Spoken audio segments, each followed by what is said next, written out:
Hello everybody, welcome to Entity's Campfire. I apologize for the delayed start. This one was on me, but today we have a very exciting matchup of Ascent versus Invictus. Before we jump into the games, I want to take a moment to do give an overview of our sets and what we can expect. The sets our teams will play today are Spirit, Lich, Blight, Dracula, and Krasu.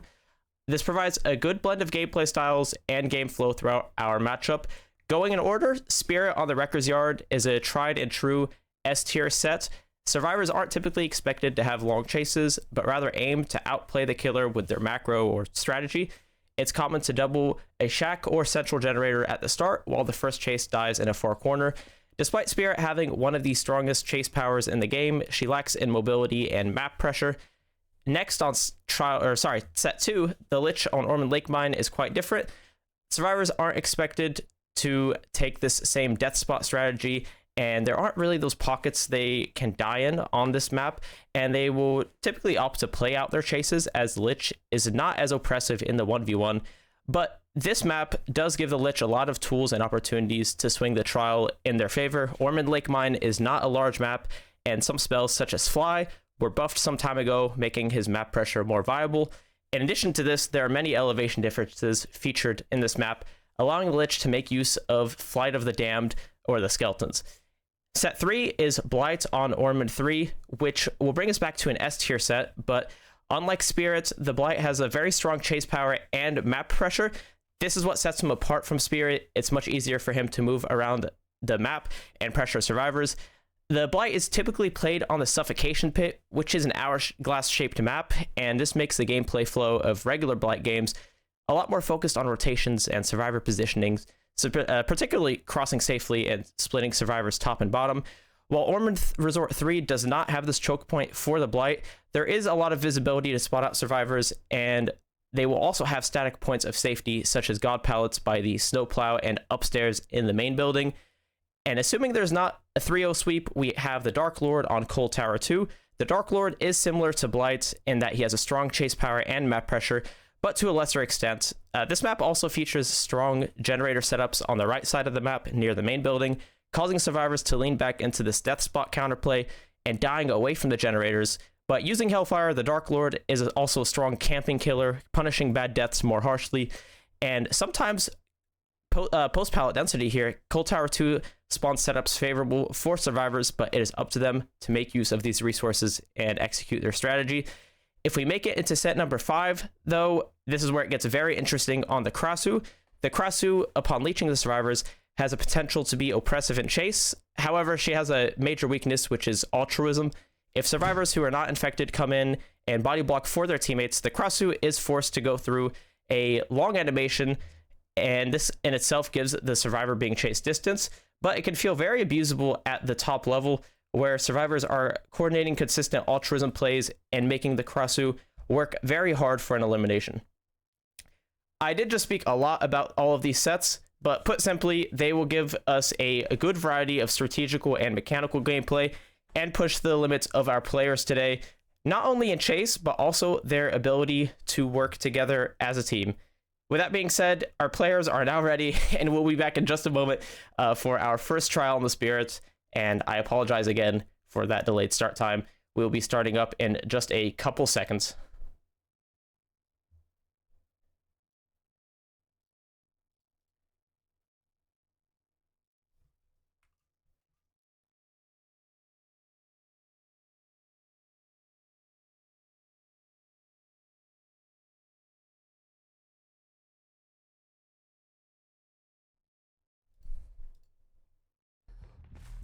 Okay, welcome back everybody. We are here for our first trial of this matchup with the Spirit on the Wrecker's Yard, starting out with Jaw on the Spirit here, and he does have an interesting build.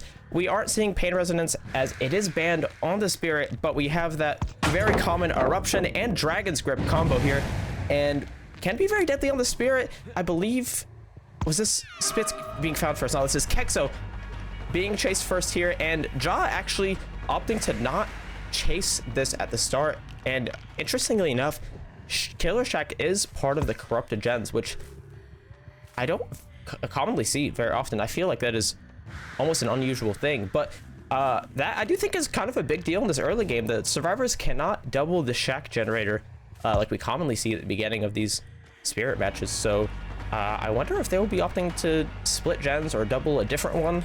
I would predict doubling a different generator here, but I digress. Spitz being chased now, and oh, we're switching back to Kexo here with the bus, and that was a good usage of Lyde there. And we are also seeing Dan off in the distance. Jaw, I think, perhaps going for Dan here. Lots of target switching, and ooh, that tag does not come in. I thought Dan would be injured there because this is going to be a ping matchup. Again, NA to EU, but Dan so far not being injured, and we'll have to play some 50s here at this 4 lane. Does he get hit? Oh, okay, he does get hit. Jaw did have to use a good bit of phase, so Dan does get some distance off of that. We are seeing this shack pallet get thrown down, and that will be a break. Oh, I'm so sorry. I completely missed the killer POV here. Okay, there we go. Yeah, all right, Jaw probably getting this down on to Dan here in just a moment, but are we dying in court? Yes, okay. I was about to say, I thought Dan would have already booked it for the corner, but bought as much time as he could. And now we are dead in the corner, and we are seeing the first generator of the trial pop here. And then I believe Spitz and Nightlight were doubling. Okay, yes, they were doubling. So 2 generators done. Again, Corrupt did block the shack generator at the start, so shack is still up. At this point, I wouldn't be very surprised if our survivors choose to ignore it, unless the generator split outside of it is pretty bad. Oh, I don't know why I had no audio there for a second. I apologize. But we are here, and Jaw will be going back to hook to Dan. And are we going for a tunnel out? Okay, we are. Jaw, I'm not sure if he heard him from a while away or just predicted Dan would be here, but this phase will be coming in. Short phase. Dan with the sprint burst will be getting a lot of distance here, but full phase available left for Jaw. And we are going to get the second down onto Dan. A little bit of a ping matchup, making that harder. And pallet save from Kexo coming in. Very, very well played. And the blind after the pallet save. This is what I was mentioning earlier. These teams are not going to be doing this high-level gameplay in chase only. They will be helping each other a lot. We will be seeing pallet saves in some sets like this when it is possible. We will be seeing hit tanks. Maybe not versus a spirit, but pallet saves, still a very common form of altruism here on this kind of set. And good, luckily for Jaw, it didn't take him a lot longer after that to get this down, but the pallet save coming in onto Dan that let him make it all the way to the corner. And Jaw does have Agi, but because of that pallet save and going all the way over there, it is harder for Jaw to hook in his generators here. As you can see, that generator who Rue kicked with Dragon's Grip is so far away from the hook. If Jaw was able to hook a little bit closer, maybe he could camp this out a little bit more. But Dan, probably not long for this world. We are going to be seeing his third and final chase of the game, and not really taking any chances there, trying to win a pallet 50-50. We're just buying time and dying very far away. Good, safe gameplay here, but that is going to be the third generator popping, and it looks like Nightlight is about 50%, 60% on his own generator, and we're actually doubling it with Spitz. Okay, Nightlight and Spitz are doubling. I think their game plan here is to pop this generator and go into 3v1 with 1 generator left. And I think they're going to do it. Jaw didn't go over here first. He was checking some other areas of the map, and I think they're going to pop this. Okay, actually, they will not be popping this. They're very, very close. They did not want to have Spitz die for it. So I do think that is the correct choice on the survivor side here. But still, this generator is up. Jaw, again, because a spirit does not have the kind of map pressure a killer like Black can have, yeah, it's going to be very hard to defend that generator. So they pop it, but Jaw with a very, very good read on Kexo here does find him hiding in this locker. That is a big deal. If Jaw came over here and did not find any survivor, we would have a gen split that's I think not the best. I don't see all the generators here. It is an okay gen split, but if Jaw did not find Kexo here, we would have all survivors all being healthy because they just reset Spitz here, and pretty kind of unfavorable gen split for Jaw here. It's, I don't know, it's almost as good as it can get for your early game being like this. It is a defendable 3-gen, but still a little bit difficult for the Spirit. And if Invictus were able to get this reset off for free and Kex will not be found, they would be having Jaw in such a difficult spot where it's almost impossible for him to do anything before the slash generator pops. But now he has a fighting chance. Spitz here on the run at the edge map, and he will be going down. Eruption proccing on that generator. And what is Jaw going to do right now is my question. Nightlight in the distance is resetting Kexo. We could see Jaw hook in the basement. We could also just see him use this agitation to hook in the middle of the gens, which I think is a little bit better, and Jaw is opting to do that. Now we have a hook in the middle of the 3 gens yet again, and now Jaw is going to be depleting some resources, breaking some pallets here. We're going to be walking around, and Nightlight is cranking that generator in the distance, getting some progress, and I would imagine Kexo is playing for this pool. Yes, Kexo was playing for this pool, trying to walk in and get it for free, but he gets found. Jaw knows that Kexo is trying to pull from this location now, and Nightlight is on the shack generator here. I think just laid down a Dragon's Grip, so bit risky for Nightlight to touch the generator right now. We might see him ignore it or tap it and try and hide, but right now, so far, it looks like he might be ignoring it. And Spitz and Kexo are both fair game. They have both been hooked once, and they're also both injured. So if Jaw is able to hook either one of them in this generator setup, that could be what he needs to get a fighting chance at a 4K1 here. That is Eruption on that generator again. Spitz is now working it, and it was actually Spitz who got on the Dragon's Grip generator as he's already injured, so being exposed, not a big deal. But now Kexo is 70 seconds away from being eliminated from the trial here, and Nightlight's actually fast pulling this, it looks like. Does he get it? Okay, yes, so Nightlight did choose to fast pull. It might look like this was a rush decision or a mistake from the survivors, but Nightlight knows he really needs to get this unhook for free whenever he can. And if they have reset perks, they need to reset quickly, which is what they chose to do here with Kexo. Otherwise, you really need to make use of the little time you have left and try and double a generator for this last chase. But as I speak, Spitz goes down here, will be put on the second stage as well, and Jaw will be actually choosing to hook him on this hill. Despite it being a hill and easy to camp, this is a little bit outside of the generator setup. The only gen you can really camp with this hook here is Shack, but Jaw right now does need to catch Invictus slipping up a little bit to get a 4K1 if he's still trying to defend all these generators.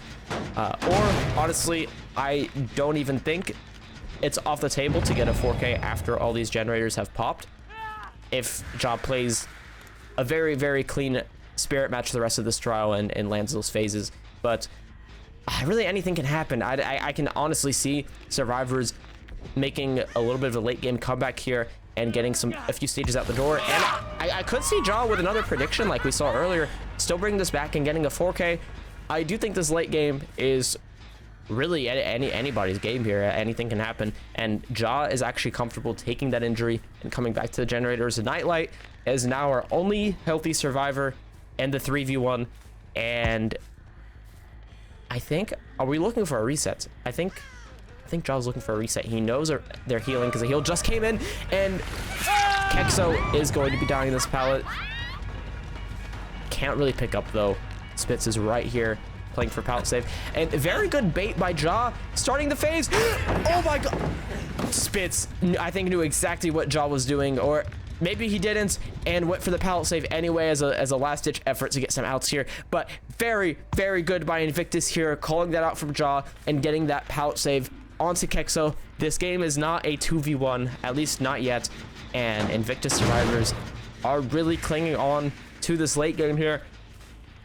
Jaw, I'm not really sure what he can do right now to 4K, and now more than ever, I feel like after that pallet save coming in, They really do need to make a mistake for Ja to 4K off of this, but still, it'd be a very good result if he were to find Nightlight here, or maybe get an elimination and then find Nightlight after, as Nightlight is our fresh hook survivor. Right now, we do have 7 hook stages on the board, and injury coming in on a Spitz here.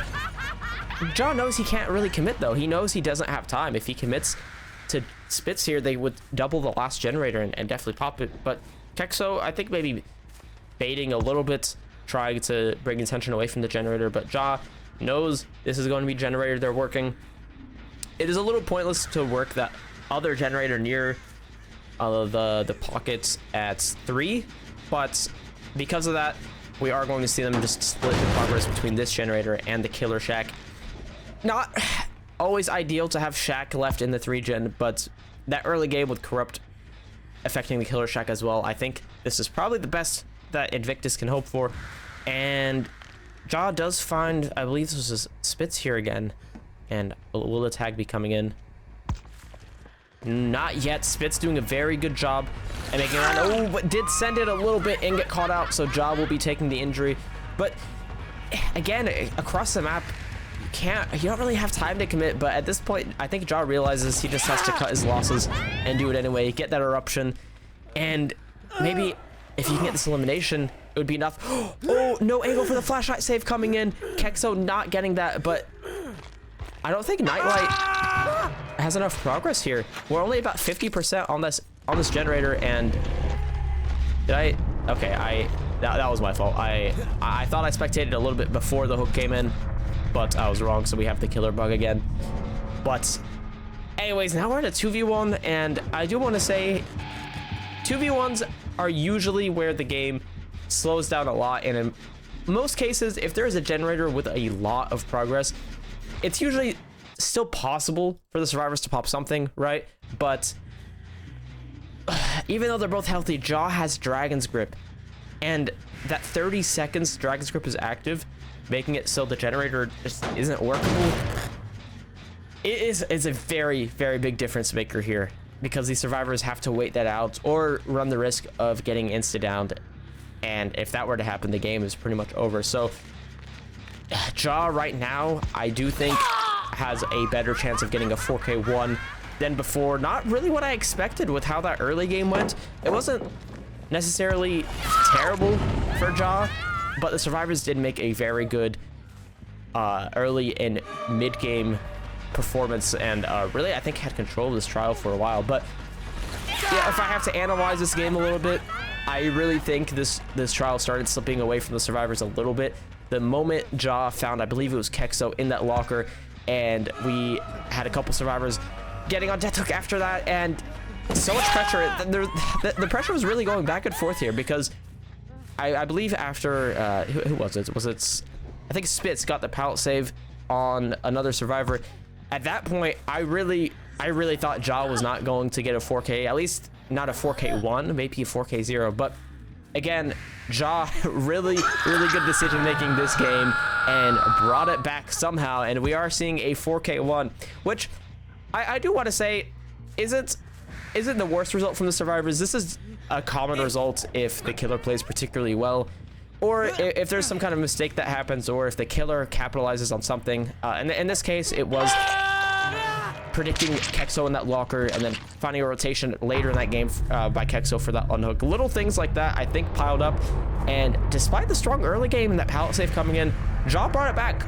Well played to both sides here, but Ja coming out with a 4K1, I do think, is quite favorable for Ascent here.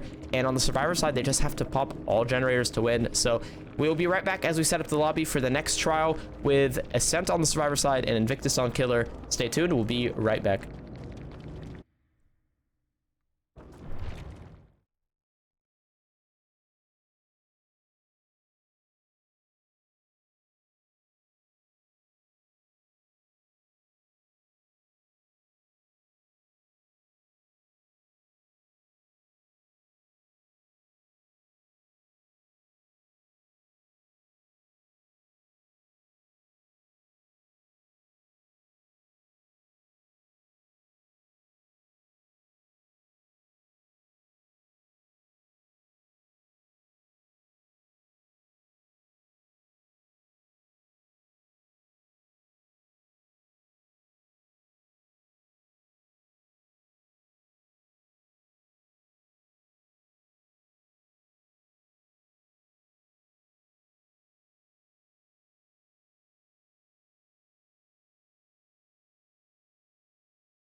All right, everybody, welcome back to this matchup between Invictus and Ascent. We are back with Invictus on Killer, Ascent on Survivor here.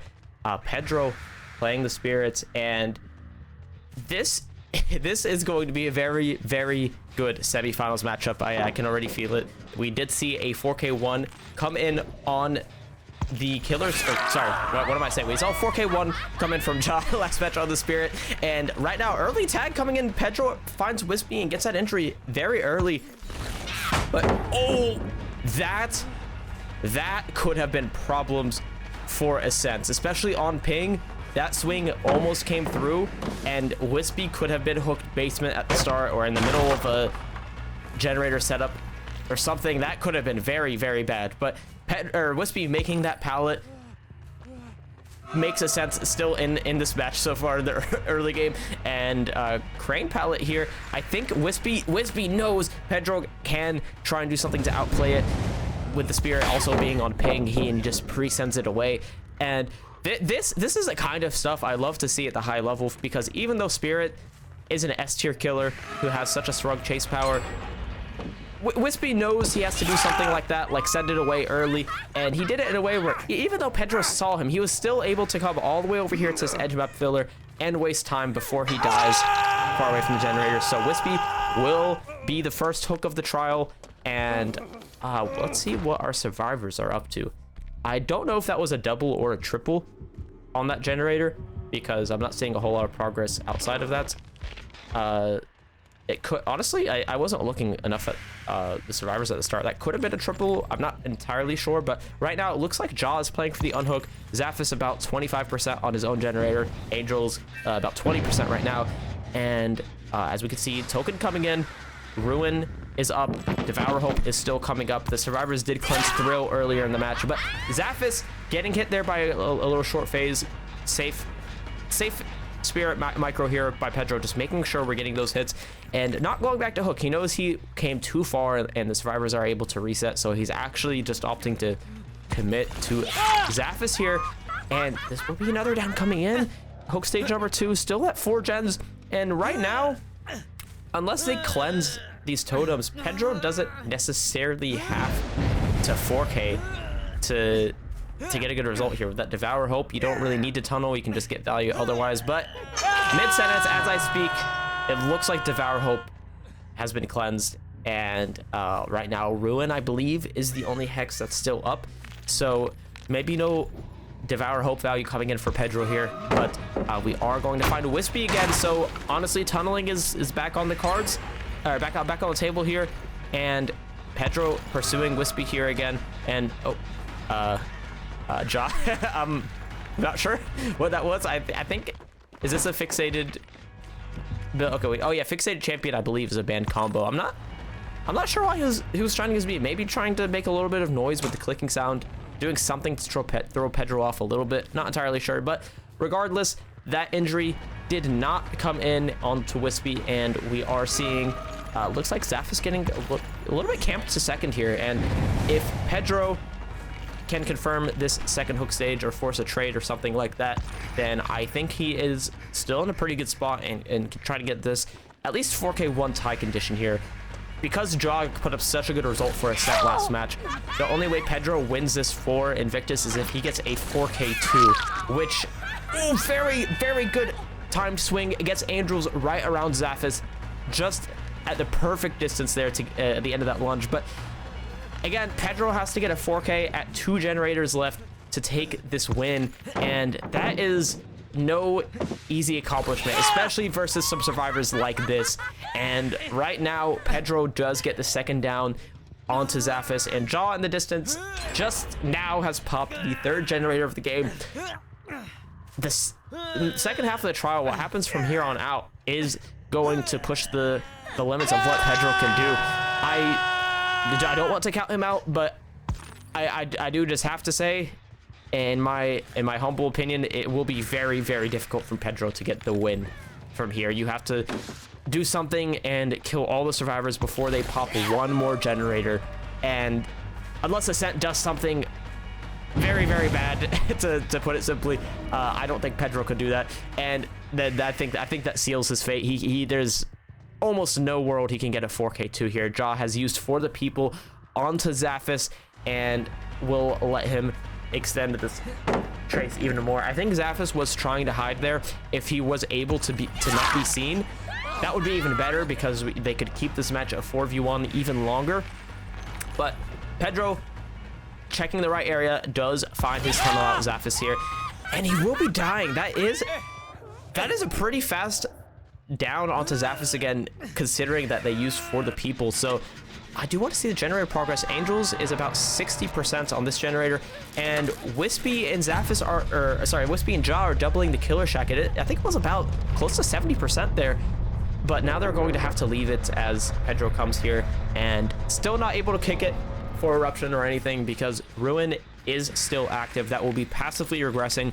And who was on this hill here? It was Wispy. So Pedro does find Wispy on this hill, and we are committing for just a second. I think Angels is still cranking this gen. And again, right, the Blight, for example, has a very strong chase power and has map pressure second to none. He can defend these generators very easily, but the Spirit, if you use some of her phase to try and get an injury or a down on a survivor, you can't really juggle survivors and leave and go back and forth between the objectives and the survivors, because again, the Spirit doesn't really have that luxury. It's a lot different of an S tier kind of killer, where she has such an impressive chase and not much else. So because of that, and because of this good solid survivor play from Ascent here, generator number 4 has popped. This is officially tie condition. If all the Ascent survivors were to drop dead right now, this would result in a tie, unless something unique happens with the bleed out on a fresh survivor or something like that. I believe would cause a point differential, and that would that could have Ascent win this just off of that. But right now we are the 3v1, and oh, does he? Okay, does he find? Okay, he does find Jaw. On ping, yeah. There's no way you make that. Not an optimal 3v1 position for Ascent here. In these Spirit sets, sometimes if the killer really is on point with their phases, it can be difficult to do this. But what you really want is for this 3v1 to come in with everybody healthy. If the elimination comes in as they pop the 4th generator and they're able to heal up before the killer chases a survivor and gets an injury or anything like that, that is really where you see the weakness of the Spirit come in, because she, again, with that lack of map pressure, it can be hard to recover from that. If there's a good gen split and when that 3v1 starts and everybody's healthy, very, very difficult. But Pedro not in that position. He went to 3v1 with a couple injuries and was able to down Jaw and leave him slugged there. And what that means is, while he's chasing Angels right now, Wispy will have to eventually leave his generator and pick up Jaw. And if my math is correct, that's 3 survivors occupied, so there's no generators. And actually, it ends up being Angels who picks up Jaw, and Wispy was on a generator that entire time. I honestly should have checked a little bit, but I was so interested in what Pedro was doing. Wispy was cranking that generator the entire time, so Ascent really on top of their generator pressure here. And Wispy, at this point, could get out just by instantly working that door from the very beginning, right? Or is he going to hide? He's going to hide. But it doesn't really matter too much what happens from here or not. The survivors have popped 5 generators. That is their win condition. So Ascent will be taking the set number 1 on Spirit here. They will officially win this set. The trial is not over. We could see some outs potentially if Ascent keeps playing well here, and Angels gets hooked all the way here in this pocket away from the doors. And if I had to guess, I think Ascent will take their 5 stages out, and this would be just a 7-stage game. Wispy, I think, gets this. It'll be close, but he gets it. Yeah, he's out. So that is a very, very good, clean game from Ascent here on the survivor side. And Wispy's in the gate. Is Jaw on the other gate? No, I don't. Oh, problems? I don't know what. I guess because they already won, I think Jaw was just going for a a risky play here, all or nothing. Just maybe try and send it to the hook and get Angels or something. I'm not sure, but Wispy ends up getting it, and now Wispy and Angels are both injured. Yeah, I'm not sure.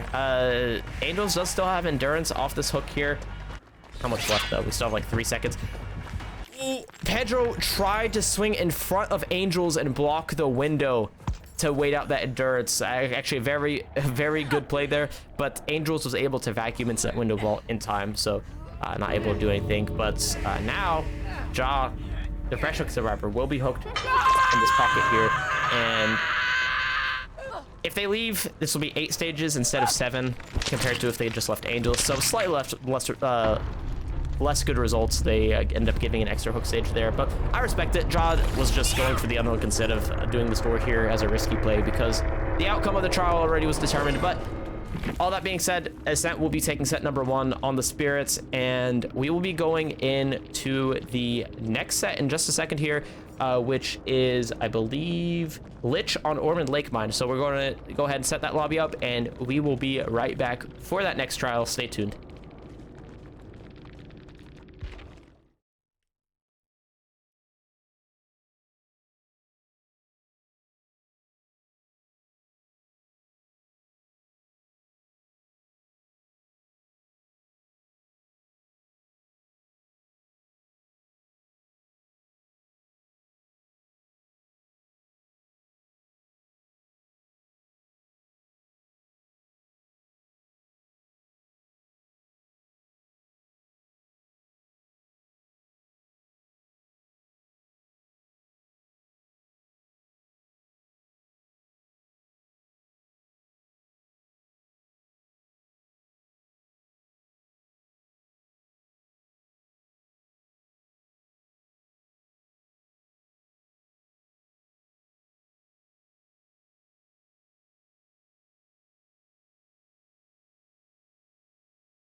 All right, welcome back everyone to Entity's Campfire and this semifinals game.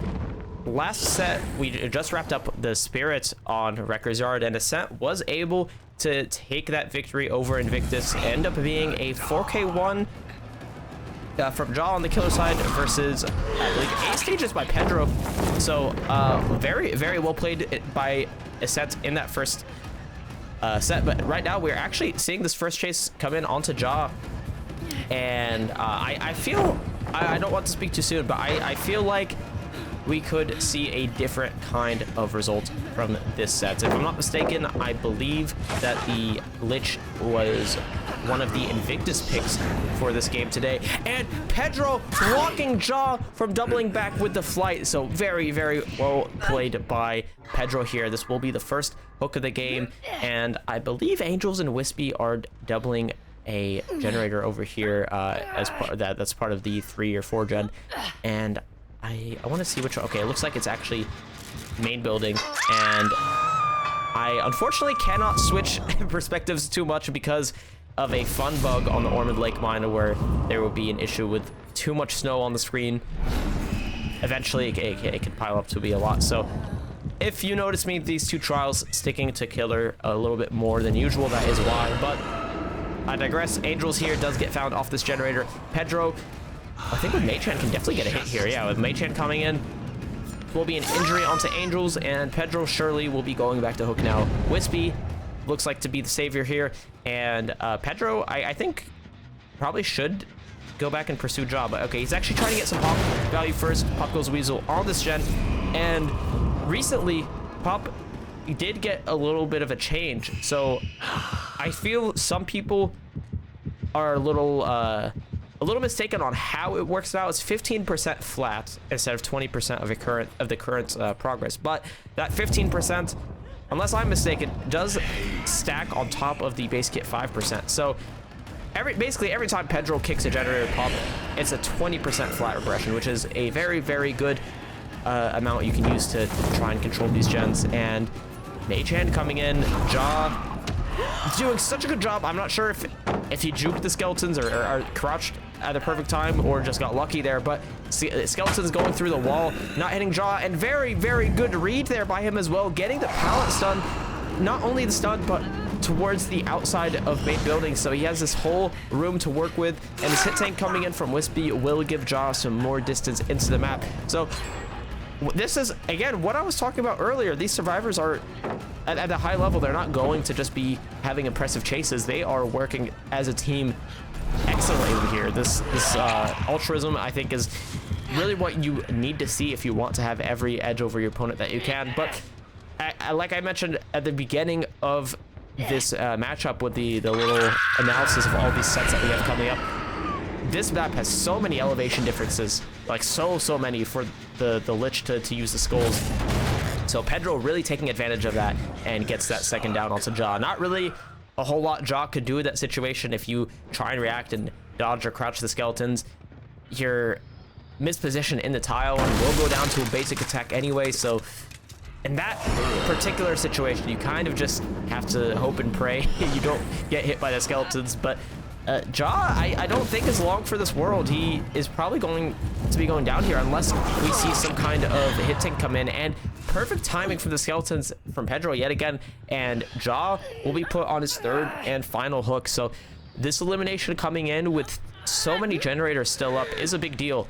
And will Pedro be able to get pop off this? I think this is a big difference whether he gets it or not. And Angels pops it before Pedro is able to kick it with Pop Goes a Weasel. So that is a big difference. And Angels making that pallet stun. This is not how I expected it to go after that elimination. I was really expecting a hectic 3v1 right off the start with Pedro really having them under control here. But Angels not only pops that generator in time and denies the Pop Goes the Weasel, but he stays alive while being found injured on the gen. So very good mid-game happenings here for Ascent. And Zaphis will be taking a basic attack and running over to the killer shack, but there is no shack pallet here anymore. Was he okay? So Zaphis did not get body blocked on the double back, and actually kind of predicted what Pedro was doing really well there, and ended up getting pretty much full distance on shack. And Pedro, with that fly being on cooldown, is actually just not chasing Zaphis right this second.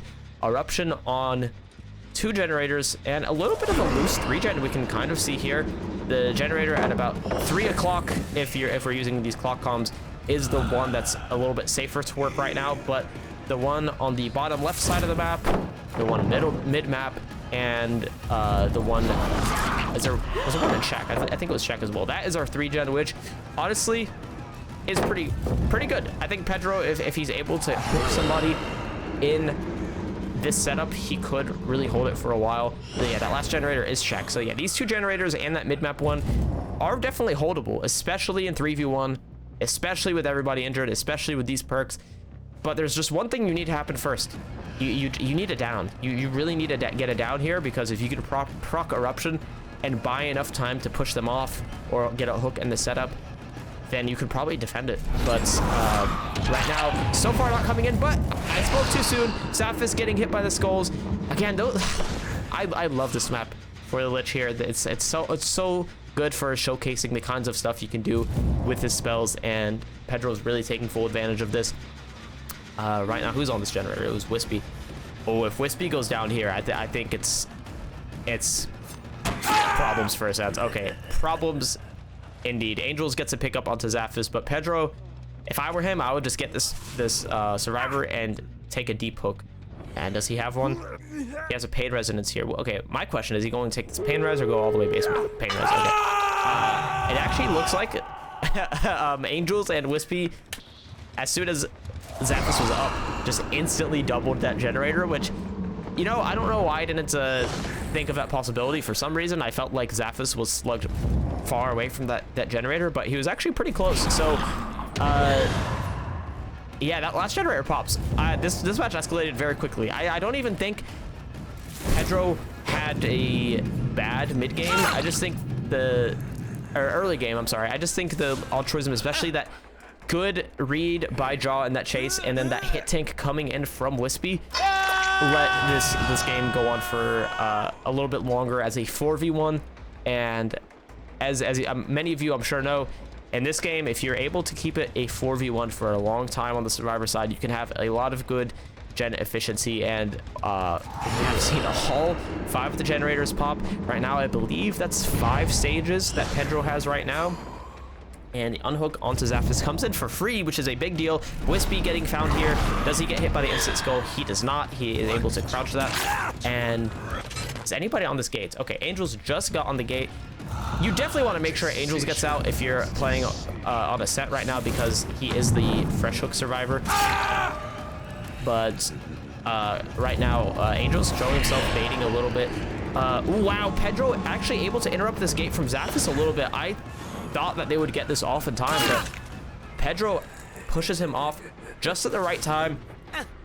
Excuse me, just at the right time to not have Ascent open this door. So that is hook stage number 6, and I think if Ascent plays perfectly from here, there shouldn't be a chance that Angels is eliminated, because worst goes to worst, they can still have a survivor pop that gate and maybe even take a death for Angels and at least get those 3 stages out. But as I speak, Wispy will be going down and getting slugged. That skull is the difference maker. That's it. That gives Pedro a chance here at killing Angels, and I think we might see Angels get eliminated here. I'm not sure if he would really even have like a good chance at doing this if that skeleton didn't injure him. But Angels right now just playing this strong tile. A little bit of an awkward situation for Pedro. He knows if he breaks one of these pallets, if Angels is positioned a certain way, he can definitely just send it for that gate being worked and probably make it with somebody taking it down for him. But Pedro doing a very good job at holding Angels here, preventing him from going all the way up the map to that exit gate.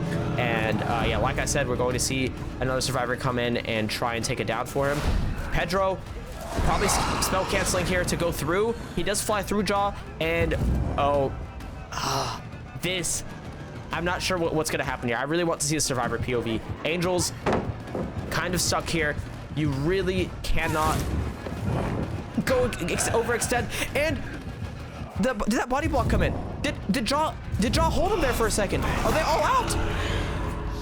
Are all the survivors here? Wow. That... Oh, I have no words. I have no words. I don't know exactly off the top of my head if that was 6 stages. I think it was 6. I have to look back to see the result exactly, but not only did Angels get out, but all of them got out. Incredible performance there in the end game by Ascent. I think Invictus will definitely have to work for it on the Survivor side to beat this win condition.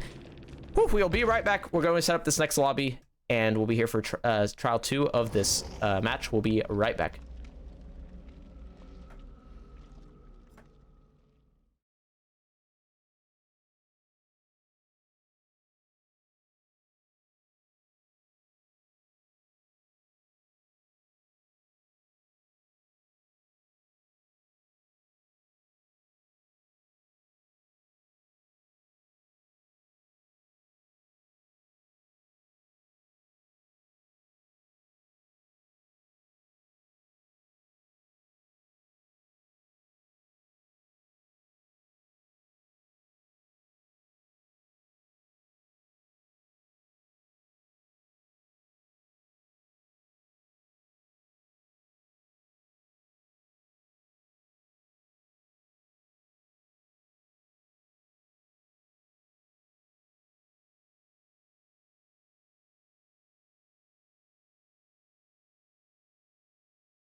Welcome back, everybody, to this second trial of our Lich match. Is this? Okay.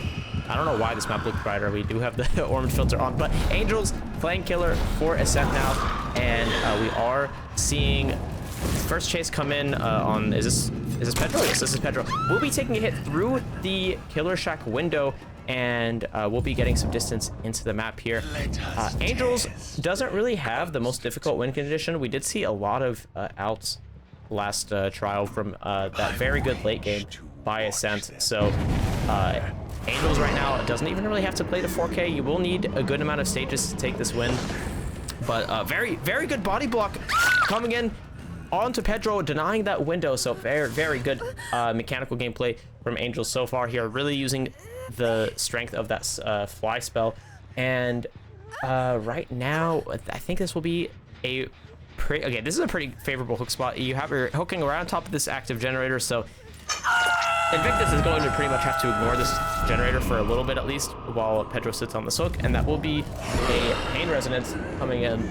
And right now, Angels just needs to find something, get a pop goes a weasel on a generator, go back and maybe try and get a tunnel out, because if Angels is able to get this game to a 3v1 with a couple gens up, I like Pedro did last time, I think knowing his win condition, he can make some decisions here to make sure you're going for the right person and trying to get a good results. But anyways, I think we're seeing that attempt come in. This is going to be chase coming in onto Pedro, and he does still have the Killer Shack, and we're going to see him take this vault. And oh, actually not take this vault. We're gonna be faking it and going through. A little bit risky on ping, but I think Pedro has just enough distance to make this without an issue. And he's actually reading the shack here and is playing the window for a little bit longer. Is he our life player? He is our life player. Okay, I did think he seemed a little bit fast earlier, but very good use of lithe, going around the shack, getting a lot of distance, and getting the stun. But Pedro getting a lot of distance, and we'll be going further to the left side of the map here. And as we can see in the HUD, a lot of generator progress from Invictus. Generator number 2 pops now, and Spitz also high progress on a different one. The fate of this game really lies on Pedro here, and right now, if it keeps us up, we're up to a good start. And that was a head-on coming in from Kexo.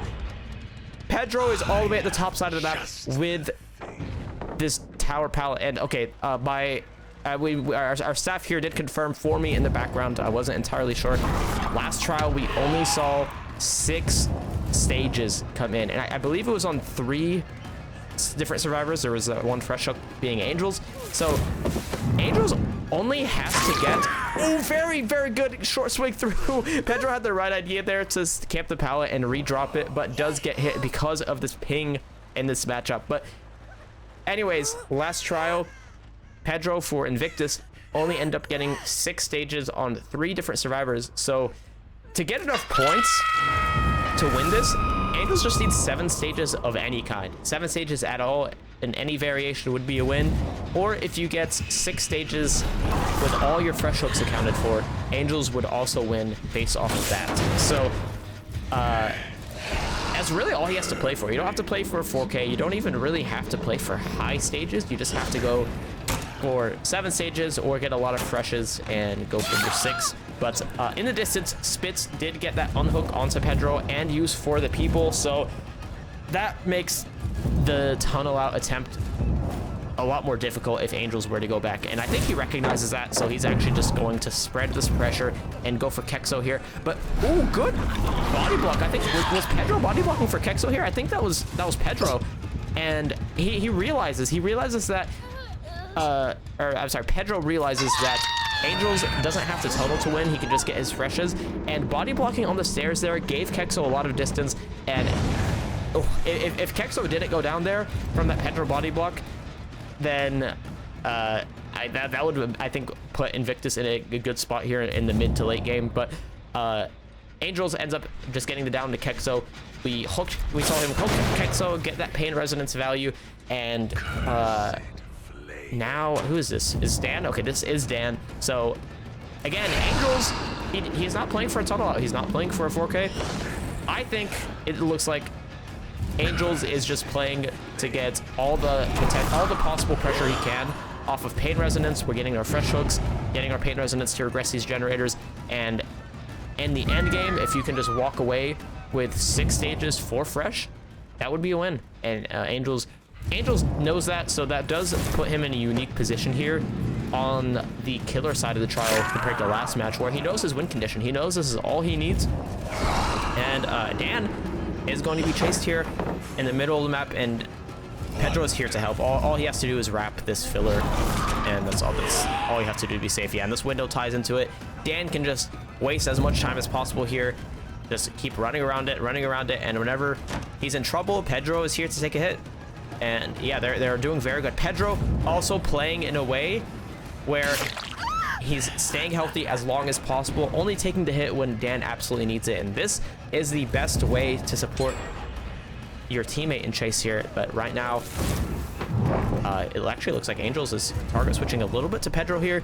And he attempted to do a spell cancel, throw Pedro off of the animation a little bit maybe, and get a swing through that pallet. But 5 generators have popped. I think the idea from Angels there, switching to Pedro at the very end, is if he can get a quick chase onto Pedro and just down him fast and hook and make it 3v1, you have 4 stages. You can go for anybody. You can go find an injured survivor, hook them far away, and then get your at least 6 stages, 3 fresh for a tie, or maybe even find spits to get the win. But I think that was the idea Angels had, but it actually looks like Invictus still has a chance at this.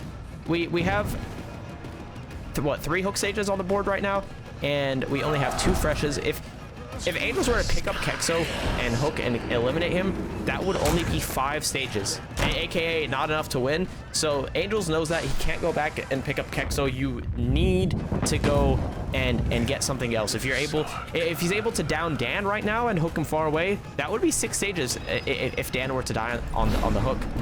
And is he going to get hit by the skeletons? He's not. And Invictus is going to be walking away with this win. Yeah, 2 stages, 2 hooks on Pedro, and he's out. And then 2 more on to Kexo. This would be... Actually, wait. This is 6 stages, 2 fresh. All right, I believe this is 6 stages, 2 fresh. Last match, we saw 6 stages, 3 fresh. So, if I'm not mistaken, Invictus will take this win. It's the same amount of stages. Or was it 5? Can I not do math? I'm sorry, I can't tell if this was 6 stages 2 fresh or if it was just 5 stages, but either way, okay, it was 5 stages 2 fresh. Thank you to Nashi in the background confirming. I don't know why I messed it up, but either way, that results in a win for Invictus. So Ascent took set number 1 on the Spirit. Invictus will be taking this Lich set, and now we will be going into our next one, which is Blight on Ormond Resort 3. So we will be right back in just a minute. We'll be setting up that lobby again, and we'll be back for some Blight. Stay tuned. We'll be right back.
Hi, welcome back everyone to this semifinals game, back with Ascent versus Invictus, and right now the score is 1-1.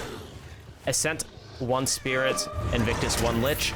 Now we are here with the Blight, and honestly I think other than Krasu, this is my most anticipated set to see played out, because I did mention it a little bit at the start before we got these games going, but the Blight is normally played on the Suffocation Pit that is an hourglass or eye-shaped map, and it is very common to see like a 4K1 on that map, and it's so important for the survivors to be careful about their positioning and crossing safely, as well as their rotations. But this map is a lot different. It's not the same shape. It doesn't really have the same gameplay flow, but there is other things that the Blight has going for him. He does have like a lot of visibility here in the middle of the map, but very good sprint burst usage by Spitz here. Anyways, what I'm trying to say here is this is a lot different from Suffocation Pit Blight, and I do think the Blight still has the potential to 4K here, but we're going to see the match played out a little bit differently, and it is less focused on holding a choke point in the middle of the map, for example. But a little unfortunate for Wispy there. He did slide a little too far, and Spitz is actually going to stay alive a bit longer. I think long enough to make this God Palette. I think. It's going to be close because we're on ping. Does he make it? Oh, he actually didn't even go for it. Oh, huh. Interesting. I don't know exactly why Spitz didn't go to that God Palette. I mean, the alternative is trying to dodge a rush there, which you're probably going to die since he has 5. But I would try. I don't know why Spitz didn't go for it. I'm not sure. I don't know if there's a reason, but that's bad. That's pretty bad because Spitz is Deliverance, and he is on the hook first. So a little unfortunate for Invictus here. And if they're going to be playing this without any deli, they really have to have a good mid to late game. And Wispy does have this generator, or sorry, this hook near active gens. I didn't really talk much about builds, but we do have Ruin and Thrill of the Hunt to keep Ruin up for a long time. Now, if the survivors, there's going to be 2 totems on there, on the map. If the survivors happen to cleanse Ruin first, they don't even really need to worry about the other one, obviously, because Thrill of the Hunt on its own doesn't really do anything. But, excuse me, but if they cleanse Thrill, they will have 2 totems to worry about, which is a little bit more of a time waste. But right now, I think Wispy realizes if he rushes across the map, they're going to unhook this for free. So you really have to stay here and patrol this hook, make sure they don't get it, or at least not for free. And it looks like Kexo's here. This will be a trade on the hook. And are we going to see the tunnel out come in? No, we're seeing the hook on Kexo. And I imagine Wispy is just going to be on Spitz's trail, right? On Spitz's trail. I think he's just going to keep chasing him to go for the tunnel anyway. Let's see some Spitz POV, because he does have Sprint Burst Blood Rush. He's going to use Blood Rush now. Used it at a...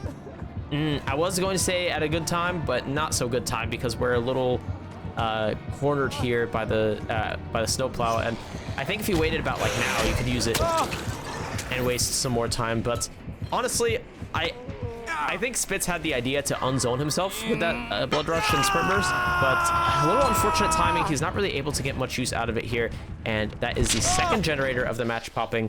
And right now, I think what Wispy does in the next 30 seconds, next minute, is going to determine whether or not he gets a 4K. Because if he gets it, or if he gets this down, that would be big.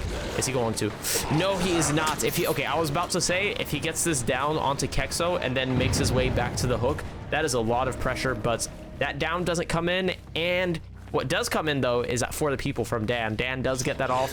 Spitz is now healthy.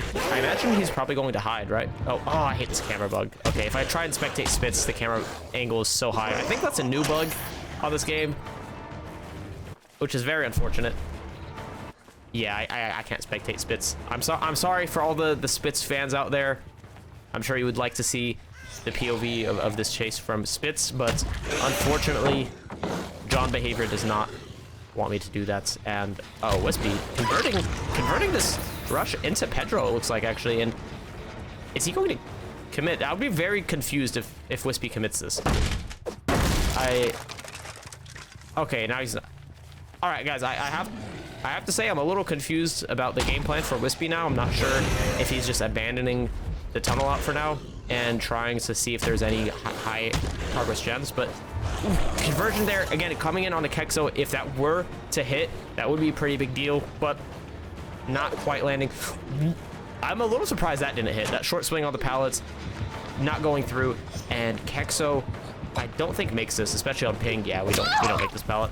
And yeah, that will be down coming in. And Kexo getting hooked instead. We could maybe, possibly, see Wispy switch to Kexo and try to eliminate him instead of Spitz, because going for Spitz was pretty inconvenient there with the For the People, and that Sprint vs Bold Rush still being available off that second hook. But Wispy checking this generator, so Pedro pops that one for free. We are going to see a kick come in. That is the third generator of the trial being popped, and Kexo is now unhooked. Now Wispy, are we going for Kexo? Hey, I know he couldn't hit Kexo right away because of that 15 seconds endurance, which is running out right about now. So is Spitz gonna come back? And okay, he has DS. That's okay. That's why. That makes a lot of sense. Kexo does have decisive, and now Spitz being chased does force that God pallet down. But Wispy not interested in chasing either one of them. We're going back and hitting Pedro here, so that will be another injury. We have only one survivor that's healthy right now, and is Pedro, or sorry, not Pedro's, Wispy, going to try and spot out a Death Hook survivor. We have Kexo and Spitz for the taking if he tries to go for an elimination, but this is neither of them. This is Dan using the plot twist, and that does actually proc Eruption, so that is minus 10% to 2 of those generators. For people who are not really like familiar, I guess, with plot twist and comp, that might have looked silly. It might have looked like a funny thing that Dan did. Oh, very big mistake by Invictus, not playing off around this gen safely. Pedro going down. Now Wispy will definitely go back. But the reason Dan plot twisted there, it wasn't for a funny and to make Wispy dodge, and it wasn't really to just reset himself either. He plot twisted because he knew he was going to die anyways, so he used plot twist before going down to force Wispy to make a decision. You have to leave the plot twist on the ground and let them get up healthy and go back to where you want to go, or you pick up and lose that pressure you had elsewhere on the map. And Wispy decided to pick up, but Dan, again, it looks like he did a funny here, just trying to do some silly pathing, and he gets 2-tapped to the M1, but that is not what happened. Dan realized he has to stay in this area to die. He can't safely make any other resources from there, and it is better for Invictus if he were to die rather than run in the middle of the map and go down. So dying in the corner is the better play. Some of these plays do look a little strange if you don't know the reasoning behind it, but yeah, this is the only generator on this side of the map that's left, so Dan dying here is a lot better than dying in the middle of the other gens. And that plot twist coming in yet again. See, Dan knew that rush was going to down him, so he just uses plot twist, and had he not used plot twist, Dan would have just went down on the ground right here. Somebody would have to rotate across the map to pick him up, and Wispy would probably pursue Spitz and get that elimination. And that, I think that alone, that could put Invictus in a very hard spot where they're almost certainly getting 4K'd. But the plot twist coming in forces Wispy to pick up Dan. And right now, this is not typical hook spread in your Blight games. We have 6 hook stages and no elimination. Spitz, Dan, and Kexo are all on Death Hook, and we don't have anybody eliminated. We're still in the 4v1, and although that's the case, everybody's injured. Everybody's injured. It's going to be really hard to keep the game a 4v1 much longer, but I do think there is a lot of generator progress to show. Kexo is about to pop his own generator here, and Spitz will be going down. Eruption on, I think, 2 different generators. It might have been 3, but it was definitely at least 2. And we're actually slugging Spitz and coming over here. Kexo doing the right play and forcing Walker, but not just forcing Walker, we're using head on. Okay, I thought he was forcing Walker to prevent a double slug, but we're doing that to prevent it and also get a head on and waste more time here. Oh, Kexo playing this tile. Oh, he was playing this tile very well, but I do think the way you have to play this when you're on ping is so awkward because he can't really hold these corners tightly and look through the cracks. So Do have to pre-send it a little bit. Not what he ended up doing. Kexo will be going down. Still very well played by him. He did the best with what he had, but Kexo is now out of the trial, and the 4th generator has popped. Spitz, high progress on this generator. Not going down yet. Please don't be bugged. It's bugged. Okay. Sorry, Spitz fans. We are not going to see any Spitz POV the rest of this game. I know this is devastating news, but very good read on that pallet. Excuse me. Spitz did have to just send it and hope for the best there, because this is obviously not a safe tile. He just wrapped that little box in the main building and hoped for the best, but he did not win the 50, and Pedro will be taken down. Is Dan going to pop this generator though? Is that enough? Is Pedro taking that down enough? And it is enough! Oh, very good dead hard by Dan. Well played. Very well played. All jokes aside, that is another thing that I love to see from these teams at the high level here. That is a 4K0 in the end. Not a bad result for Wispy. It will make Ascent have to work for it. They will have to get stages out in this next trial to win. But why did Pedro run into the killer that was hooking Spitz? Why did he do that? Why did he go down while he was carrying? The answer is because that generator Dan was on was not high enough to pop by himself without any other time being wasted. So Pedro came in, and I believe it's a 2.7 second animation after you injure a survivor or hit a survivor with the M1 attack, and that gave Dan the time to pop the final generator. So very, very good heads up play by Invictus. Well played on both sides here. 4K0 is the end result. We'll be right back to set up the lobby yet again, and we'll be back with more Blight on Ormond, this time with Invictus on Killer and Ascent on Survivor. We will be right back.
Welcome back, everybody, to trial number 2 of this Blight set. And last trial, we did see Ascent on the killer. It was Wispy playing Blight for Ascent, and he ended up getting a 4K with 0 generators remaining. So Pedro will have his work cut out for him. He will have to get a 4K1 to win. That rush almost resulted in an early tag onto Wispy there. That injury would be a very good start for Pedro, but Wispy doesn't have the safest filler here. He knows he will be getting hit, so good decision there to go ahead and take that hit in a good spot. So he makes this pallet gem here, and he'll be kind of zoned after he drops this, but actually Pedro's looking to play this. Will he get the down? I think he does. This little bench here gives him something to work with, but oh, Wispy does predict correctly and does get the Pedro does make Pedro break this pallet here with power, and he doesn't get hit. But oh, I did not think that would hit Wispy. I think on same ping maybe he could get away with that, but good chase by Wispy with what he had here. He will be going down, but in the distance we did see both totems get cleansed. Ruin and Thrill of the Hunt have both been cleansed. I think this is the exact same build we saw last trial from Wispy, but now we have no Corrupt Intervention, we have no Ruin, no Thrill. Pedro is basically just a 1 perk Andy right now. He just has Eruption, and that is all. However, it's not all a terrible thing because the survivors were on 2 totems, and because we did have Thrill of the Hunt. That was a big time waste. I think Zaphis is the only one who has a lot of progress on a generator. But Pedro not really catching out any rotations for his unhook just yet. And is Jaw going in for it? Jaw is going in. And wait, is Wispy the Deliverance player? No, he's not. Okay, he's going to be body blocking for Jaw, though. I do wonder. Okay, there's actually no Deliverance. It's Shoulder the Burden on Angel. So if you're not aware, you do have the option in ND's Campfire on this Blight set to choose between Deliverance or Shoulder the Burden. One or the other. You cannot have both. And it looks like Ascent here opted to choose Shoulder the Burden. So really doesn't matter all that much who ends up getting chased first here, as long as it's not the Shoulder the Burden player. So Wispy going down a second time here, and that is going to proc Eruption. We do see the aura reading on, I believe, Angels here, who is going to be running into the map. Is Pedro going to be playing for a tag here? Maybe? Yeah, I think he is. Ooh, oh, wow. I didn't even really think you could reliably do that here, but Pedro, knowing the collision very well, does do a little slide off of the environment there. And if Angels took the bait, that would have actually been a hit. But Angels being very patient, well played there, not giving Pedro anything. But Wispy does flare that rush. He will not be going down just yet. I thought Wispy was surely dead, but he ends up dodging that. And oh my god, the cracks in the wall here, if you didn't notice that the little gap made it so Wispy could tell which side Pedro was actually committing to, and bought just that much more time. So now Wispy will be going on his second hook. And what do we have? We have Jaw popping. Now I can switch. Now we have Jaw popping this generator. I don't think there's any way Pedro interrupts this. Jaw might take an injury for it, but that's it. No, okay, not even that. Jaw does get away with that, and Zaphis on another generator with high progress. Angels, this is perfect because yes, Angels is a shoulder player, Zaphis is the one on the generator, and that is Shoulder the Burden coming in successfully from Team Ascent. And now Pedro not where you want to be, where your tunnel out has a hook stage removed from them. And now at this point, going for Angels, going for Wispy, it's the same difference, same thing. It doesn't really matter who you go for. Because of that shoulder, they now only have 1 stage. But it looks like we are converting this tunnel out into Angels. And will this V1 tech work? No, not yet.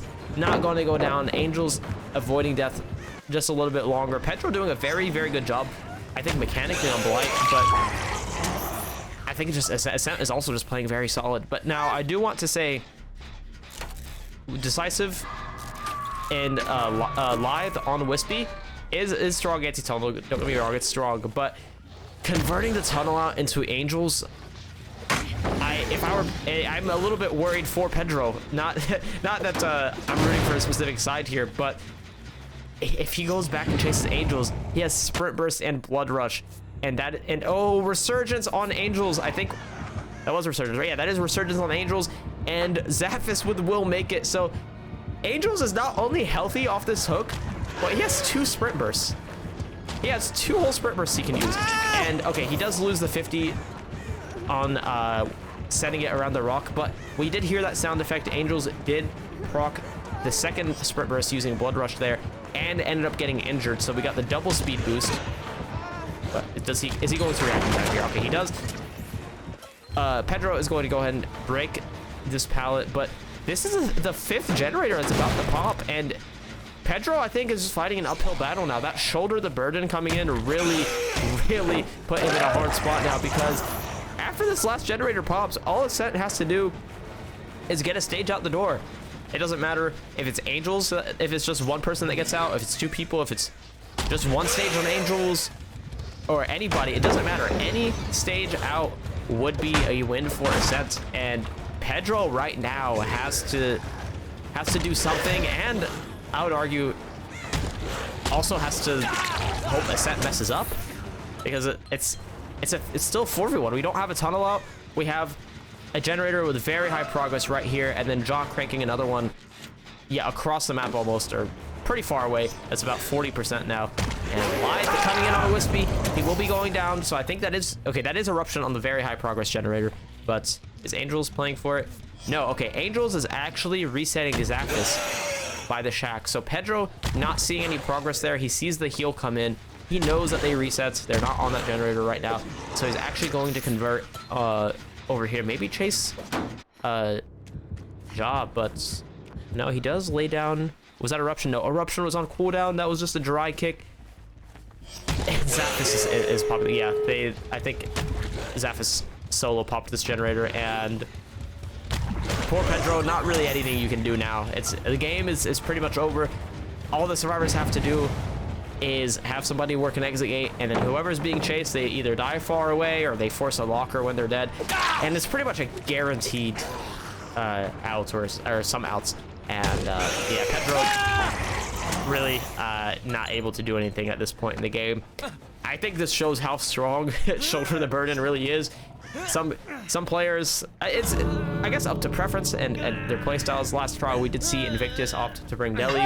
Ascent chose Shoulder the Burden, but this little hit coming in onto Zaphis from Pedro. But Shoulder the Burden really just killed Pedro's pressure there. Going back to Wispy and seeing Shoulder making it so he can't go for the elimination right there, and having to go through an extra hook stage wasted so much time. So now the score is up 2-1 in Ascent's favor. Next match would be match point for Ascent if they were to win. So we're going to set up lobby for our next set, which is the Dracula or the Dark Lord on Coal Tower 2.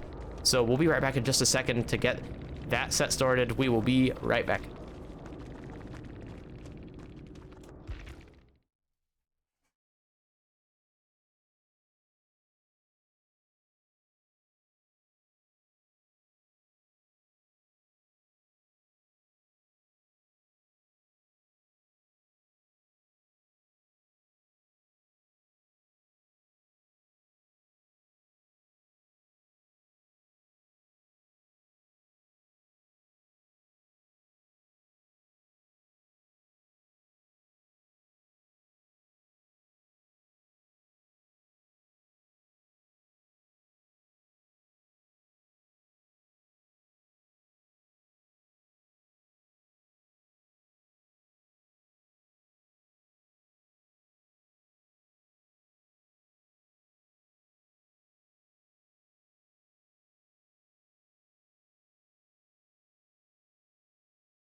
Welcome back, everybody, to the Indies Campfire. We are here yet again, back on this Ascent versus Invictus semifinals matchup. Now we have the Dark Lord on Cold Tower 2, and I think our sets today are so good. I'm anticipating really all of them.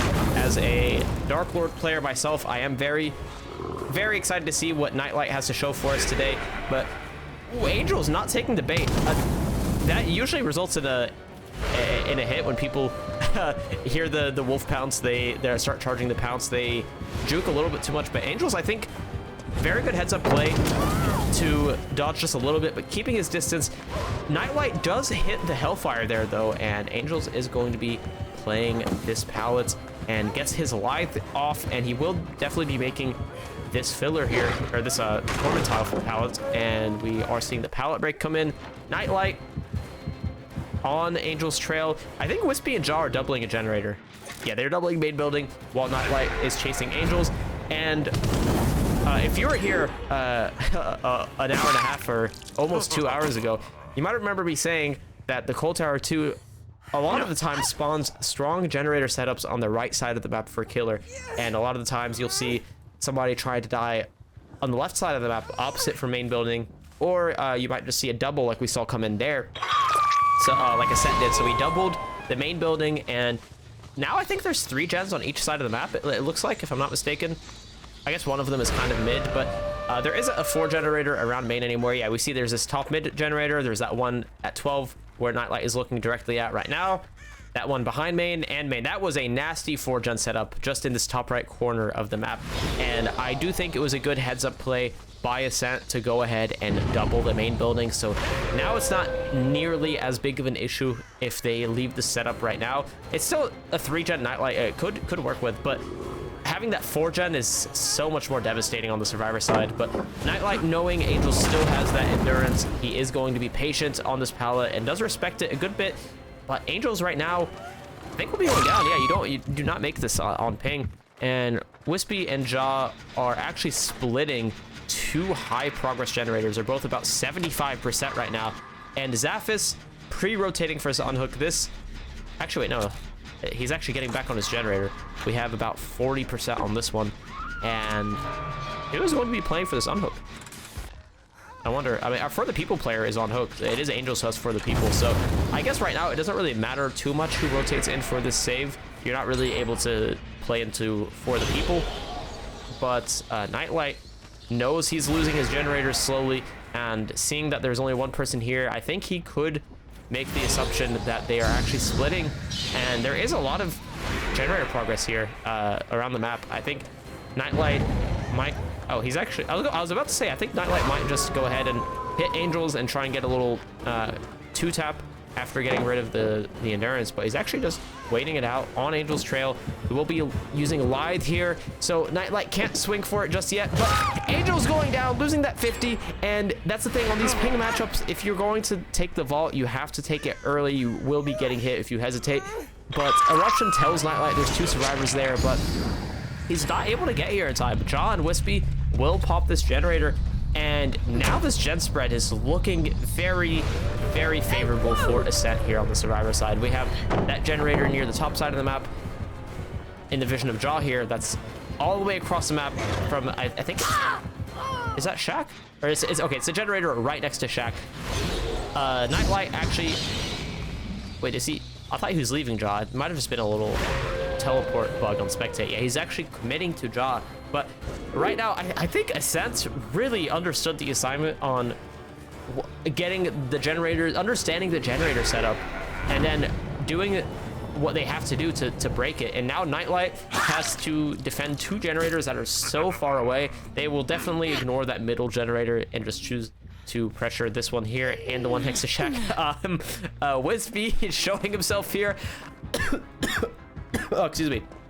I do think Wispy, it looks silly. Maybe I'm wrong. I could definitely be wrong about this, but I think Wispy might have intentionally shown himself so he makes a Nightlight search around here. It could have been a positioning mistake from Wispy. I don't really want to say with certainty, but it could be a little high-level chess type of mind game. If Wispy did that intentionally, he made Nightlight waste a bit more time looking around for the savior. He did reposition after Nightlight saw him, so he made Nightlight waste more time, and it's best case scenario if Zaphis doesn't get found. And indeed, he doesn't get found. He's going to be right back on this generator as Nightlight goes back to hook and not falling for the bait. See, this is so good on both sides here, because Nightlight is doing something at the high level we see often, where he's looking here, he doesn't find the survivor. He might think, oh, that's it, he doesn't find Zaphis. But a lot of times when the killer leaves like that, they will glance back because they still have visibility on the generator and bait the survivor into working it.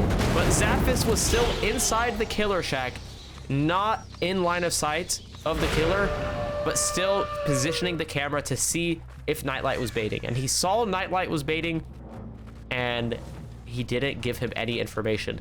And Zaphis went ahead and walked off this generator again. So Ascent, I don't like to throw around this word, this P word, but this is near perfect game, the survivor back row. I really don't see what Ascent could be doing better here. They broke this generator setup at the start. They made sure they have a good jet split at the end. They're pre-stealthing and pre-running very, very well. I mean, Wispy, I think, did get seen there. So, I mean, Wispy does get found here, which I don't even really think is a mistake at this point. I mean, it might be a little bit better for them if Wispy doesn't get found, but Zaphis has so much progress on his generator. Even if the killer commits to Wispy here, I think it's probably enough to pop. But body block coming in. Nightlight actually used bat form and came out of the shapeshift right at the perfect time to block Wispy from getting that bounce landing off. And they're doubling now, right? I think they're doubling. Yeah, they doubled. So Nightlight doesn't even get pain res in time. He doesn't even get pain res in time. If this were a role set where the Dracula doesn't get pain resonance, or if they knew, let's say Wispy had already been hooked before and it was pain resonance, and the survivors know that it's not really a threat, it would be better to just have Zaphis finish the generator on his own and then have Jaw instantly on a gate. That would be better. But Ascent, so good. They know that pain resonance, it is possible to interrupt them since Wispy hadn't been hooked yet, and they doubled the generator and made sure they popped before. So very, very, very good gameplay on the survivor side with the macro here, especially. So well done. Zaphis, I think, was waiting to see what Nightlight does. If he injures Jaw, I imagine he was going to, if he committed to Jaw, I imagine he would have pulled Wispy, but the hit and run is definitely a possibility. So Jaw, sorry, I keep saying Jaw because Zaphis is on Hinatu. But Zaphis not pulling too early. If you rush that on hook, you might get caught in a bad position. But now Jaw will be going down. Jaw, the Lara player, not Hinatu. And there was some progress on that gate closer to the killer shack. But right now, I feel like this is probably just going to end up being... Well, if Jaw dies on this hook, how many stages is this? This looks like 6 stages. Refresh if Jaw dies on this hook and everybody else gets out. I think that's looking more and more like what's going to happen. Wispy finishes opening that exit gate. Zaphis making sure he takes his hit in a good spot to make this gate. And Nightlight goes bat form here. You have to go bat form to try and interrupt. But yeah, Zaphis doesn't have the distance. His sprint burst is almost back though. It's really close. If Zaphis is able to waste some time and maybe catch Nightlight off guard with an unexpected sprint burst, he could maybe do something. But Nightlight is pushing him further into the map, and Zaphis will be going down here unless Jaw. They do it before I could even say what the right play is. I was going to say unless Jaw body blocks with that borrowed time, and he is. Well, Wispy is on the gate. Ascent is here to win. They are here to win. Nightlight really wants Zaphis because he's a fresh hook survivor, and I don't think Nightlight expected him to completely send it towards that gate without visibility and bat form. They're running back into each other with a body block, making it really difficult for Nightlight to catch what they're doing. But Zaphis, just a couple seconds away from getting the sprint burst back. Oh, he knows. Wrapping the water tower, he sees the red stain. He almost has his sprint burst back. Oh my gosh, I think he's out. I think Zaphis is out with the sprint burst. Nightlight doesn't know, but Zaphis has the sprint burst ready. But is he not? Huh? Zaphis? Brawl? We're going to see heal tech? He might be getting out anyway. Okay, he's out anyway.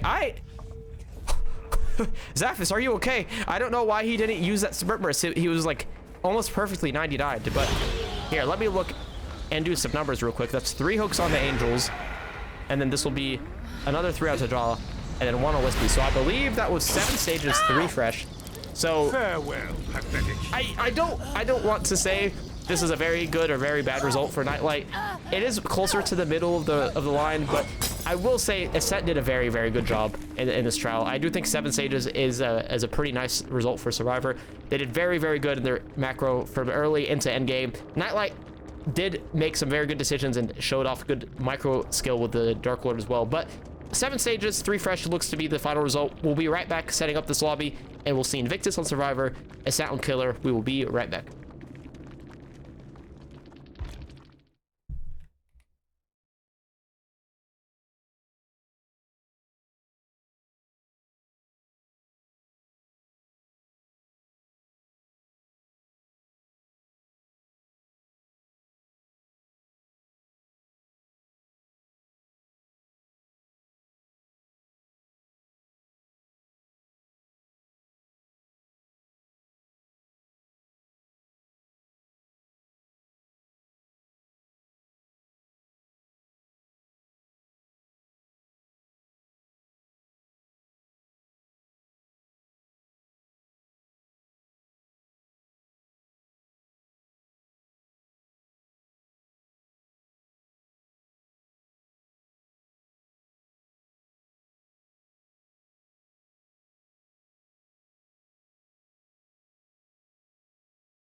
All right, welcome back everybody to Ascent versus Invictus semifinals. This is a big part of a matchup because for Ascent, this is match point. If Jaw gets a good enough result here on the killer side to win this set for Ascent, it would be an overall match victory. That would be a 3-1 score, if I'm not mistaken. And oh, excuse me, or at least it would be 3 wins. I know it would, for a fact it would be 3 wins for Ascent. Forgive me, I'm trying to juggle a lot here, but this would be match point for Ascent. Either way, if they win, that would be their 3rd set that they take, and the match would be over. So Invictus right now on the brink of being like eliminated from this match. They need to win this set to keep going forward to the tiebreaker, which would be Krasu on the Cold Tower 1. But that's enough about what may or may not happen right now. I just want to see what Jaw does. Very patient there with the wolf form, catches Pedro out, sending it away, and we'll be getting a basic attack here and using this bat form to try and catch up.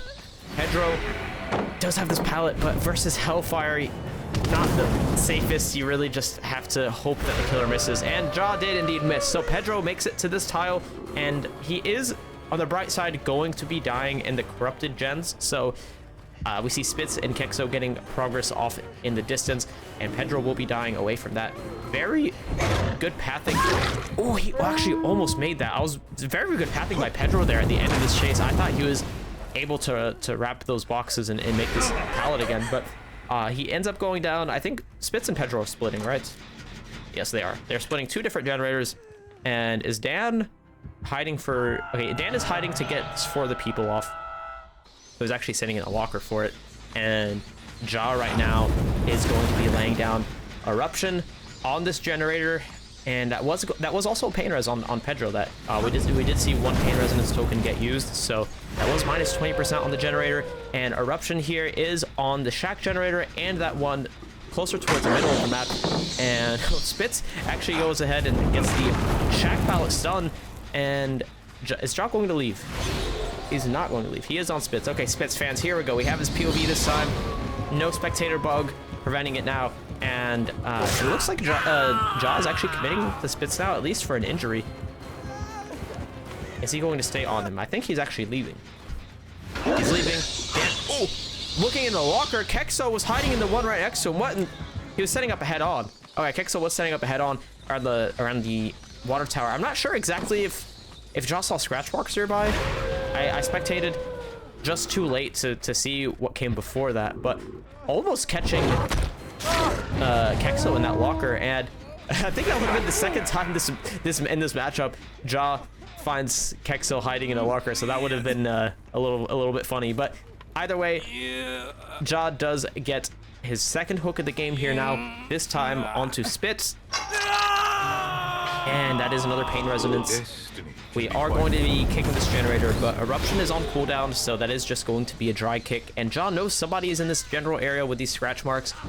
Fast pull coming in onto Spitz here.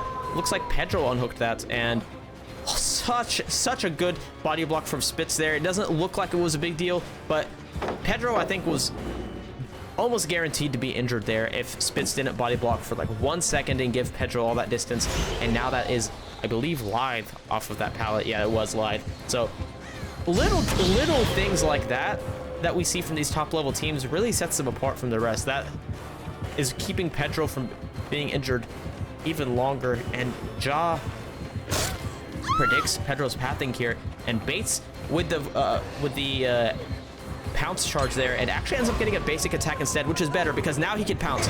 Getting that basic attack is always best, but Pedro flares it and he ends up dodging, so he's not going down yet. Is he going to dodge the Hellfire? Okay, he is not. Good recovery from Jaw there. Pedro dodging that. Is this a flashlight save?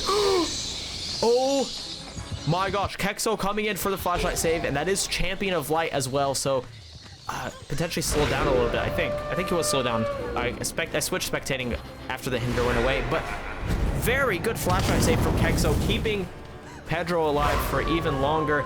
And this is really what I'd love to see with teams like Ascent, teams like Invictus, Elysium, and so on.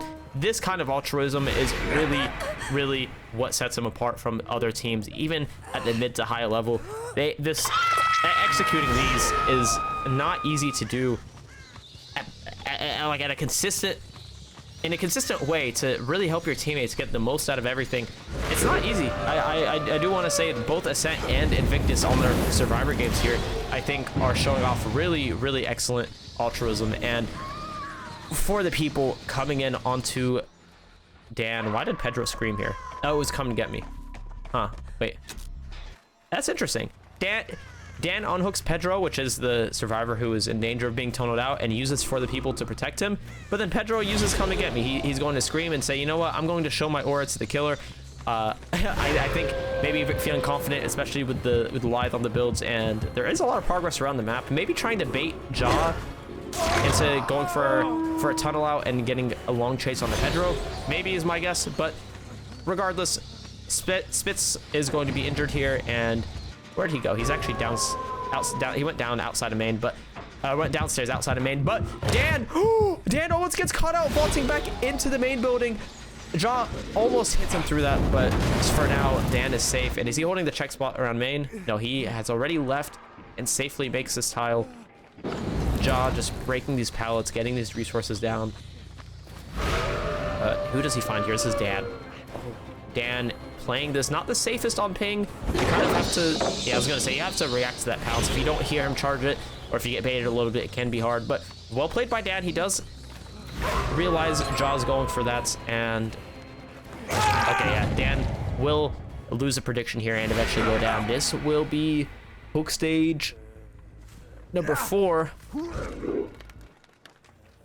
And okay, now I can switch spectating, but let's see what the progress is looking like. About 75% on this generator from Pedro. And what is Jaw doing? We are coming out about, we do find Spitz again, maybe playing for an injury here.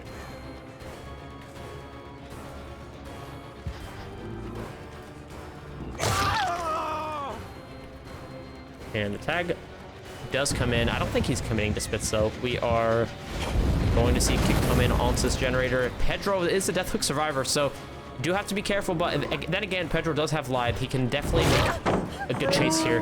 But, ooh, Pedro's saving his Lithe to that slow vault, but that is risky. That is very risky. Pedro, with one mistake here, could be eliminated, and Invictus would be in a difficult spot, but he does wrap back around to this hill, and I think he's dead unless... Does Kexo take the hit? No, Pedro jukes it. I think that's enough for him to make Lithe off of this tile. Maybe not. Jaw's playing for tag onto Kexo. And Jaw right now, he needs to get these 8 stages to win the game. Or if he gets all 4 fresh hooks, he could win with 7 stages and 4 fresh. But right now, only 4 stages to show. And Kexo, if he were to hook Kexo in the basement or something and camp him out to death, that would be 7 stages, 4 fresh, and that would be enough for Jaw to win. But Dan is not enough, Pedro is not enough. You need more. You need more. You need 4 more stages, or you need 3 more with that fresh hook.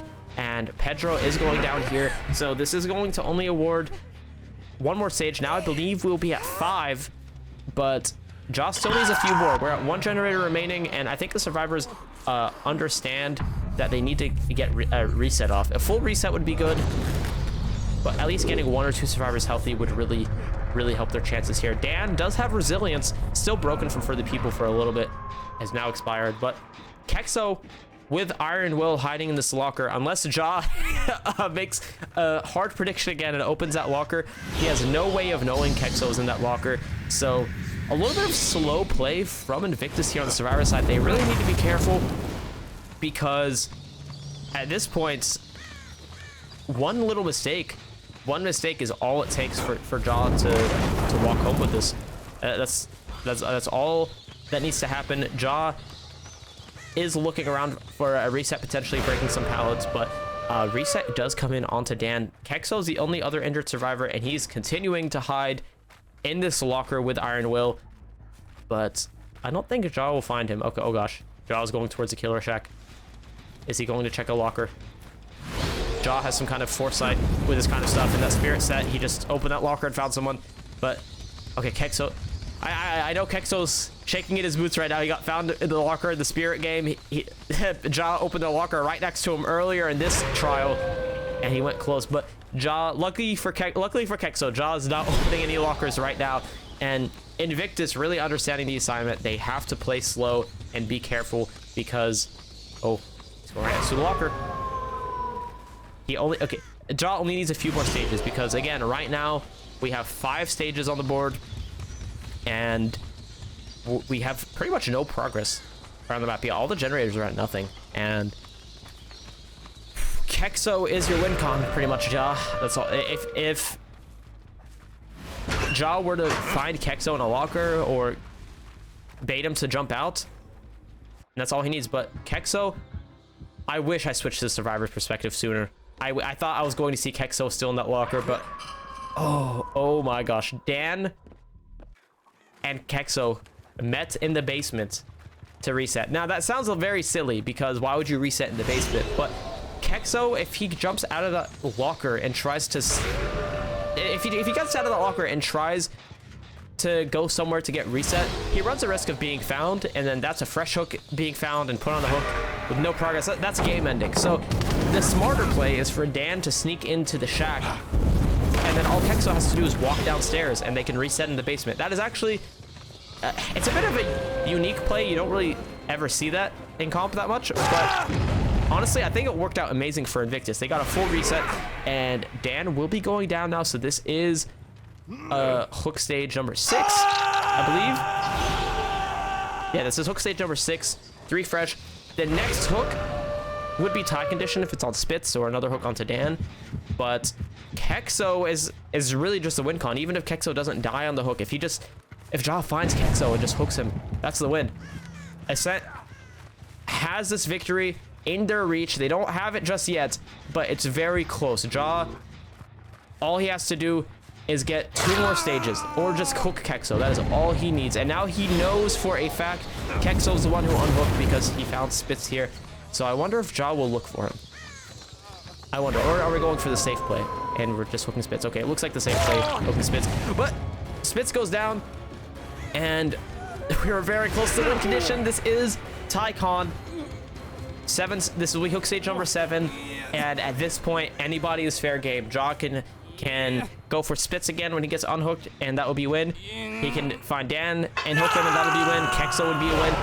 Anything is a win. This is whatever happens, whatever Ja gets next, any hook stage, anything. That is all Ascent needs to win this semifinals game, which would put Ascent in a very, very good spot. But right now, what's going to happen? We're going to get double Hellfire hit. No, we get a single Hellfire hit. Body block from Spitz coming in. Ja doesn't care. We're just hitting right through that endurance. And what is happening? Did Spitz think Ja left the tile? I'm not sure exactly what happened there. Ooh, head on coming in from Kexo, but all Ja has to do is just pick up. That's all you have to. Yeah, I think this is win. This is hook stage number 8. Unless something silly happened. Yeah, no, that is officially it. That is win condition achieved for Ascent. I don't want to stop it here, though. There's still some time left in this trial before it's all said and done. But it looks like it's just going to be a 4K1. We're in 2v1 here, so really not a whole lot Invictus can do. But very, very well played. We're going to see his pounce coming. Yes, okay. For a second, I thought that that pounce was going to be bugged. The Dracula does have that bug where the second pounce just doesn't go through. Now, where is Dan? He is on the shack generator. I think might just be trying to pop it and stick it, hoping he doesn't check, but no, it's over. He knows for sure. Sometimes you see silly plays where the killer will look for a savior while the last survivor just works the last gen for a better win con, but Dan doesn't get found here, so this is it. Looks like it ends up just being a 4K1. Yeah, there it is. Dan goes down. So, wow, very well played by both of our teams today. Invictus did, I think, put up a very good fight, but Ascent really came in and showed up today. They came to win, and I really want to say I enjoyed watching and casting all these sets, but I do think I want to commend Ascent for their macro on the survivor side today. I think they were absolutely on point, and Invictus played amazing. Everybody here who's playing today played fantastic, but I think Ascent came very locked today, and they put up a very, very good showcase of Survivor back row throughout every single set, and I think that's what gave them the little advantage here over Invictus. So with all that being said, thank you so much for watching this matchup. That is all we have for today. There are not any scheduled games for this coming week so far, so I do not have anything to share with you about future Entities Campfire games, but keep an eye on the Discord, keep an eye on the bracket. Future games will be posted there. Again, congratulations to Ascent for winning this semifinals game, and thank you all for watching. My name is Contra. I had a lot of fun casting these games for you all today, and Entities Campfire will be back soon for more semifinals and finals matches. Thank you again for watching, and have a good rest of your day or night, depending on where you are. We'll see you soon.